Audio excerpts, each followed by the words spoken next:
Welcome back to Tock. Plus Blackhock fans talk Blackhock hockey.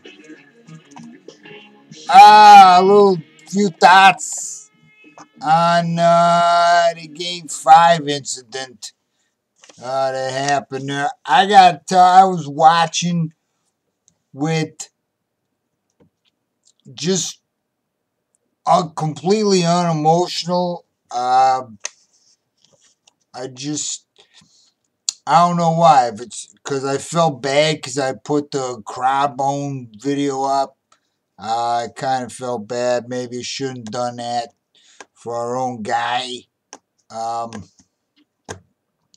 But and it goes against the whole Tock thing, the whole reason for it, to be a crazy fan that just believes we can come back from any kind of deficit, whatnot. But I didn't believe no more. I was just wondering how the guys could. I guess it's because, it's not a TV thing to them. They're actually down in trenches playing the actual game, and they understand that. So, I was looking at I just hate the way Phoenix plays too. It's so boring and frustrating to watch.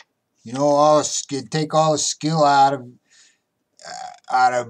what the joy of watching skill out of the game. But I guess that's playoff hockey, huh? So I don't know. And then I'm looking at this, speaking back to the goaltender thing. Crow, I think he's better than Luongo.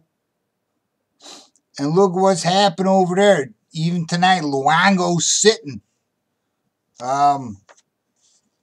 So, I don't know. We ain't got a good duo yet. We signed... we ain't got the best duo in the league. Let's put it that way. Yeah, we signed a backup guy for another year for a couple $1 million. So, I don't know what the thoughts are over there. But, yeah. Crow's better than Luongo. And then if you look at who's at the goalies, with the guys that are moving on, and I'm assuming LA's going to move on. I'm just going to say it because I don't want the Dunucks to move on.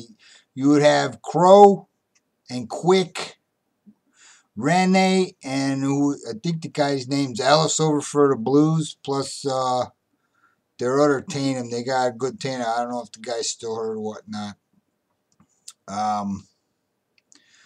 But that's some pretty good goaltending, and goaltending's going to win a series, right?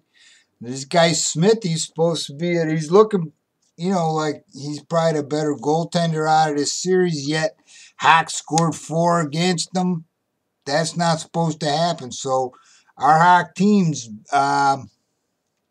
better than probably we're giving him credit for. The whole frustrating Coyotes game, the clutching, grabbing, sticks in the lanes, you got to give them some credit with that. They're blocking all the shots. It's just very frustrating to watch and root for, especially, when you're waiting for a nightly softie. Because, 4 goals on Smith, they ain't going to happen every day. So, but here we are. Game 6 coming up Monday night, tomorrow night. I think Hawks got the momentum. You got to get Shaw back. So Crow's got to play as good as the competition's coming up. The only question I got from Q is why is Bruno in there? I'd rather see Jimmy Hayes in there. Big body's a little faster. Guess he don't play a lot of minutes, but I don't think Bruno does either. The only thing, you add him to the power play to stand in front, but Bickle's been doing that job. Bruno don't add nothing for me. So, I don't know. That's my only question with the game. And hopefully he keeps Styles. And I know he took 4 penalties last night. Q don't like that, but you know he's got speed, and that speed is scary to those guys. You got to leave that threat in there. Plus, the power play, our power play is killing the momentum, but we're gaining momentum when we kill penalties. You know what I'm talking about. So I don't know. To me, that's it. So it's looking good. Hocks got to win a game at home. So it's looking good for the Hocks. Sorry, Crow had to put that up there. That delightful song of mine. Hope you all listened to it and enjoyed it. Take it in a comedic, happy way it was meant. I guess my time's up here. So till tomorrow night. Go!